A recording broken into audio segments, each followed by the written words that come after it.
दोस्तों, क्या आपको पता है कि अगर दो बाल्टी बड़ी बड़ी रखी जाएं, ये एक बाल्टी बड़ी भारी की, एक बाल्टी ये बहुत बड़ी, तो दोनों में से अगर आपको एक परफेक्ट शेप की और इसमें से भी सेम साइज़ की बाल्टी निकलनी चाहिए, इसमें से भी सेम साइज़ की बाल्टी निकलनी चाहिए, तो कैसे निकालेंगे दोस्तों? और आपको क्या पता है कि अगर मान लीजिए किसी का नाम किसी नंबर पे है, अब उसको बताना है कि वो बुरा आदमी है, वो अच्छा आदमी है, इसका फैसला रैशनल और इरेशनल से होगा। अगर इरेशनल आया तो आदमी बुरा है, और अगर रैशनल आया तो अच्छा है। तो कैसे निकालेंगे, ये सब आप पढ़ेंगे क्लास 10th के एक चैप्टर जिसका नाम रियल नंबर्स है। तो दोस्तों, मेरा नाम है अभिषेक, आप देख रहे हो अभिषेक मिश्रा पर एक और एपिसोड, जहाँ पर आज हम बात करने वाले हैं रियल लाइफ में कि आप क्लास 10th के रियल नंबर चैप्टर से आप ऐसी चीज़ें सीख सकते हो जो आपको रियल लाइफ में बहुत ज़्यादा मदद करेंगी और आपकी लाइफ को आसान बना देंगी। तो चलिए शुरू करते हैं।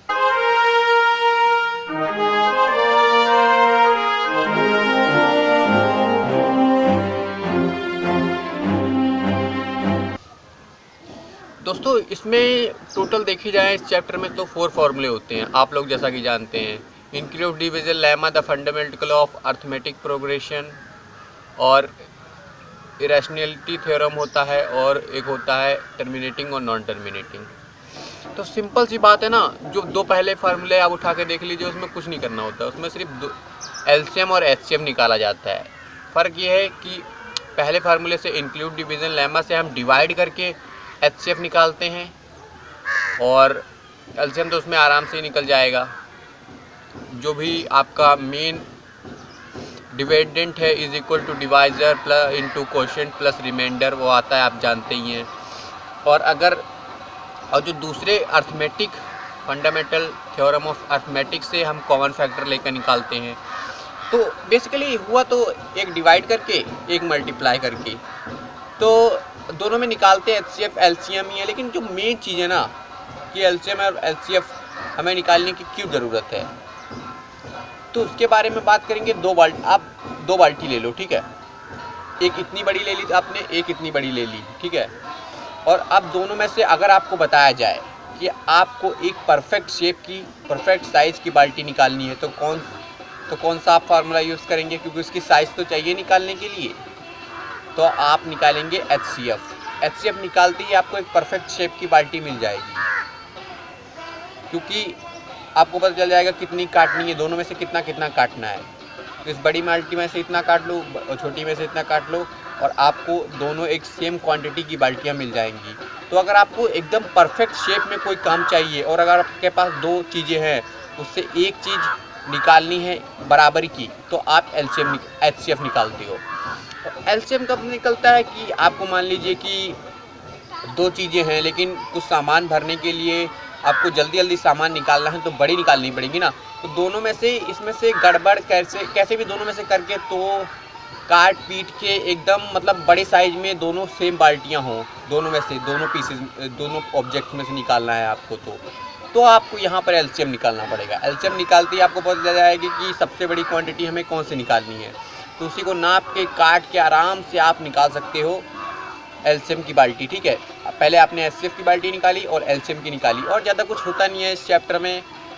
पहले आप फॉर्मूले की बात करो इंक्लूड डिवीज़न लेमा की, तो उसमें सिर्फ यही होता है कि आपको एचसीएफ एलसीएम निकालना है डिवाइड करके। जब तक एचसीएफ नहीं आता तब तक डिवाइड करते रहना है। एलसीएम तो बड़ा आसान है कि आप डिवाइडेड इक्वल टू डिवाइजर मतलब इंटू क्वोशिएंट प्लस रिमाइंडर कर दो, आराम से एलसीएम निकल आएगा।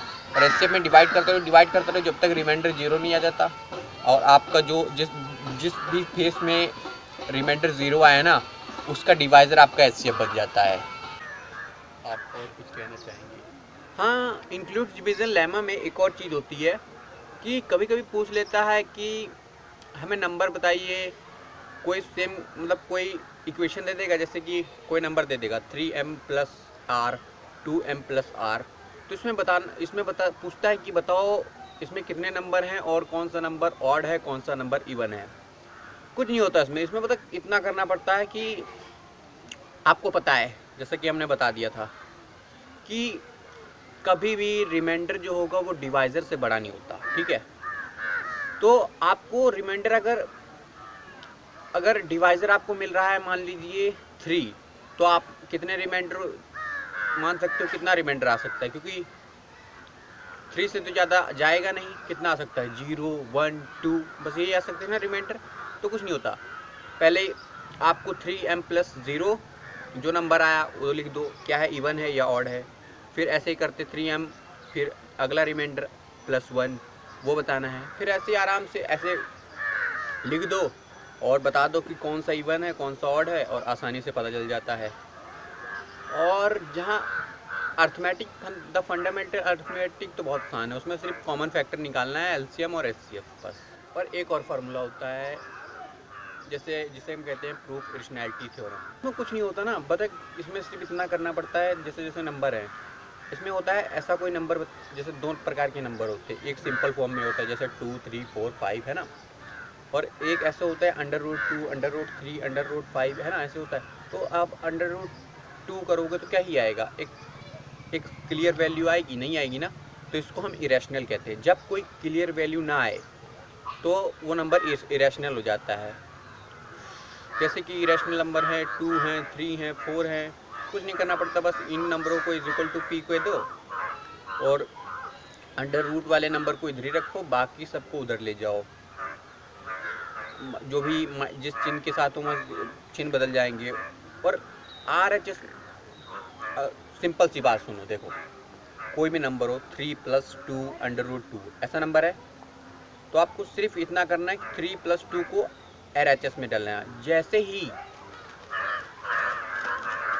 LHS में √ सिर्फ आया, जैसे 2 भी आ सकता है, 3 भी आ सकता है, 5 भी आ सकता है, 7 भी आ सकता है, तो ये इरेशनल है। आप जब पूरी इक्वेशन बना लोगे ना कि अगर सारे नंबर को आप इधर लिया है RHS में, और जब अकेला LHS में कोई नंबर बचा √ के साथ, आप सीधे सिंपल लिख सकते हो, हमें पता है भाई ये √2 √3 ये सभी रैशनल होते हैं, इसलिए 3 + 2 √2 भी रैशनल है। सिंपल सी चीज़ होती है। और एक चीज़ होती है भाई terminating non terminating. Terminating non terminating मतलब खुद ही समझो ना कि एक ऐसा कोई नंबर है जिसको डिवाइड करते जाओ करते जाओ करते जाओ करते जाओ, कभी डिवाइड ही नहीं होता, मतलब नॉन टर्मिनेट, कभी भी डिवाइड हो ही नहीं सकता पूरी तरह क्लियर। और नॉन रिपीटिंग मतलब कि 101 101, मतलब ऐसे ही नंबर, जैसे एक जैसे नंबर बार बार नहीं आ रहे हैं, ठीक है, और आ रहे हैं तो रैशनल है, नहीं आ रहे तो इरेशनल है। सिंपल सी बात होती है। और डेसिमल प्रेजेंटेशन में कुछ नहीं होता है। डेसिमल प्रेजेंटेशन बस कोई नंबर है उसको p/q के फॉर्म में लिखो, नीचे वाले का एलसीएम निकाल दो, उसके फैक्टर कर दो, जैसे कॉमन फैक्टर हम लोग करते हैं ना, उसके फैक्टर कर दो। और उसमें देखो अगर 2 और 5 आ रहा है, अगर 2 आ रहा है तो वो टर्मिनेट कर जाएगा, अगर 5 आ रहा है तो वो टर्मिनेट कर जाएगा। लेकिन अगर उसके बीच में कोई और नंबर आ रहा है तो वो टर्मिनेट नहीं करेगा। तो आप बता सकते हो कि ये टर्मिनेटिंग नहीं है, ये टर्मिनेटिंग है। और एक सिंपल सी चीज़ और होती है कि देखो 2 और 5, अगर आप 2 और 5 को मल्टीप्लाई कर दोगे 10 ही आएगा ना, तो 0 आएगा, तभी तो आप ऊपर पॉइंट में उसको जो भी आपको नंबर दिया गया है 1 2, नीचे जब 10 मिलेगा तभी तो 1.2 लिखोगे, है ना। इसीलिए 2 और 5 ही 0 होते, 2 और 5 ही पूरी तरह से, अगर किसी भी अंक के कोई भी नंबर है उसके लास्ट में 0 है तो सिर्फ 2 और 5 ही डिवाइड कर सकते हैं उसको। इसीलिए आपसे जब ये पूछा जाए अगर 2 5 है तब वो पूरी तरह डिवाइड होगा, वरना नहीं होगा। तो ऐसे डेसिमल रिप्रेजेंटेशन कर देते हैं कि आप जितनी बार 2 आया हो उतनी बार 5 आया हो, डेमिनेटर में दोनों को मल्टीप्लाई करो उनकी पावर्स के साथ, और अगर 4 जीरो हैं तो 4 जीरो के बाद ऊपर पॉइंट लगा दो, 5 जीरो हैं तो 5 जीरो के लगा दो। सिंपल सी चीज़ होती है। इसका रियल लाइफ में प्रयोग पता क्या करना होता है कि जैसे कि आप सोचो, अब रैशनल निकालना है, रैशनल इरेशनल। अब दो आदमी हैं, एक आदमी का नाम है √2, एक का नाम है √2, और एक का नाम है 2 है ना। तो आपको बताना है कि इन चारों आदमी में से कौन से 2 लोग बुरे हैं। तो सिंपल सी बात होती है, आपको पता है √2 है, लेकिन इज इक्वल टू उसके फ्रेंड है ना, 2 उसके फ्रेंड भी हैं, तो इक्वल टू ये दो लोगों को एक साइड में रखो और √2 को एक साइड में रखो, बस आप सिंपल कह सकते हो कि ये इरेशनल है, √2 ये लोग इरेशनल हैं। और सिंपल सी चीज़ एक और होती है कि हाँ, अगर हमें डेसिमल रिप्रेजेंटेशन की रियल लाइफ के बारे में बताना हो तो इसमें कुछ नहीं करना होता। डेसिमल रिप्रेजेंटेशन की भाई √2 है, तो क्या वो कभी अच्छा बन सकता है? नहीं बन सकता। तो मतलब इसका हम डेसिमल रिप्रेजेंटेशन नहीं कर सकते हैं ना। और √2 है, 5 है, तो ये डेसिमल रिप्रेजेंटेशन का हो जाता है। कभी न कभी जाकर ये डिवाइड हो जाएंगे पूरी तरह, इसीलिए इनको हम कहते हैं, इसलिए हम कह देंगे इनको डेसिमल रिप्रेजेंटेशन हो जाता है। तो दोस्तों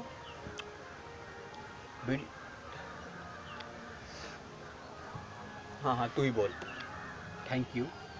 वीडियो को लाइक नहीं किया तो लाइक कर दो, चैनल को सब्सक्राइब कर दो और वीडियो को शेयर कर दो, जिससे ज़्यादा से ज़्यादा लोग देख पाएँ। और अगर अगली हम कोई ऐसी वीडियो बनाएं रियल लाइफ पढ़ाई पर, तो आप वो वीडियो आसानी से देख सको। तो दोस्तों अभी के लिए बस इतना ही। ये